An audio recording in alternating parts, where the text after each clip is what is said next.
kata ang'o miwacho. We warwaka ni bishop etwako kinyi makawuono in kaka jatend kanisa kwa chako kodi okinyi makawuono wachni mar keto puonj mar nyodo kata puonj ewi nyodo syllabus mapacho kae korka kori nene yo makchalo nade tini nyalo wacho ni weche gi mag nyodo kata sex education tiende nang.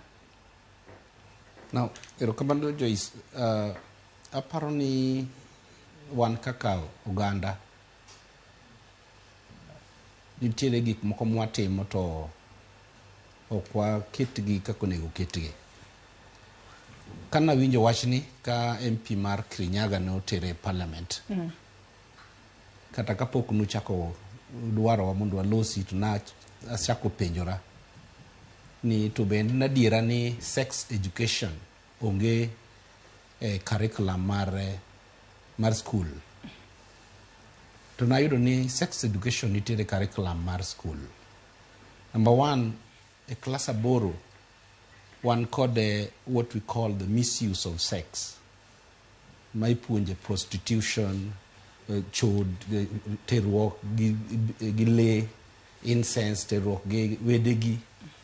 And that is sex education. Then the same class 8 no nitiere marriage. Ma jo puonjgi puonjo ng'amonego kendi. And then one gi reproductive organ ma japuonjo sewacho puonjo maber ahinya. And that is sex education.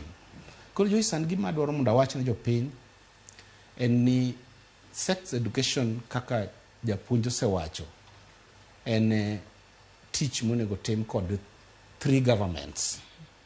First in the family government, number 2 in the church government, then number 3 in the state government. But ng'ama nigi responsibility mokwongo mondo opuonj nyathi sex education in the family government. And even kata kandalo machon mane piny pok obedo gi lony kaka ne japuonj wacho ne wan gi joma ne puonjo gigi. Koro kabedo mapiyo nikech ma en introduction en awacho ni yo ma iwacho go gigi manyaka wang'e. One, onego wawuon ji mondo kik watim gima iluongo ni nickname because mae gima no oketho momiyo nyithindo nwadongo kowakia our reproductive organ kendo nwang'e gi oko kech ipuonjwa ni mano koko gik machalo kamago. Namba 2, onego bed very simple. Kani simple iwacho nango gi dholuo. Gimoro ma japuonjo simple. Yes. Ma kiwacho ne ng'ato to ng'eyo ni mae gima nitie. Then mar adek, submitting with this thing nyaka watime pile. We don't give up. Mae momiyo japuonjo ne omowacho ni joma chon ka ne keto gigi miluongo na bila. Tichake kanyo. Koro nyathini ka ji oromogo oko to kimulo kata mana buttocks ge. Tiwinjo kowuok e ng'wech kendo go koko nikech nosepuonje ni e life ni ngimani kikiwe ng'ato timre nade omul batakni miluongo ni siandani. Koro mae e wach mantie madwaro mondo awachi ni gima wanyaka wayie ni nyaka wabed jadiera ni ang'o ma wadwaro keto ma onge nikech adwaro chaka gi sani maler mondo iwinji. King'iyo pinje ma kawuono ogore piny, kidhi Australia to idhi America, idhi UK and other countries, tidhi yudo ni nitiere gik manikelo ma already were there, basi chaki wacho ni kelo gi to sami kelo gi to nitie gimo kan e bwo pi ma ji kia ni gino nitiere. So mae momiyo an as bishop mar kanisa aluongo jotend dinde te mondo wadoga ni chien ni what is our responsibility tijwa en ang'o issues mag religious education and moloyo koro sani gimikelo sani miluongo ni sex education ni mondo wang'e ni ang'o ma onge ka wanyalo wuoyo on topics like misuse of sex, marriage and reproductive organ.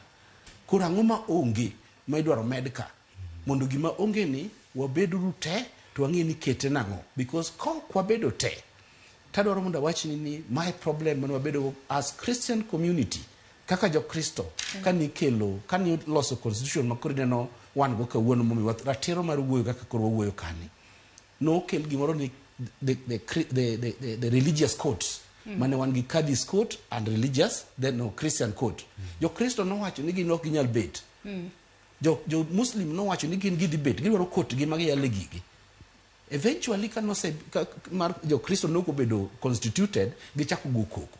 Omiyo at this moment nyaka wang'ini what is it manitiere gimiluongo ni sex education midwa kete curriculum mopogore gi the ones manitiere. Jo lemo, jo Kristo, un jofwambo nyaka ukonywa mondo wang'eni en ang'o. But we are fully behind it nikech puonj to nyaka wapuonj sex education. But nyaka wapuonje in a way mok bi kethonwa a society. Ilero kanyo makara ahinya onyina boss kaduke twak okinyi makawuono. Abendi winjo kaka bishop wacho kanyo ni nitiere migepe adeka mabende ochung'ne puonjo wachni mar tero kata wacha mar nyodo.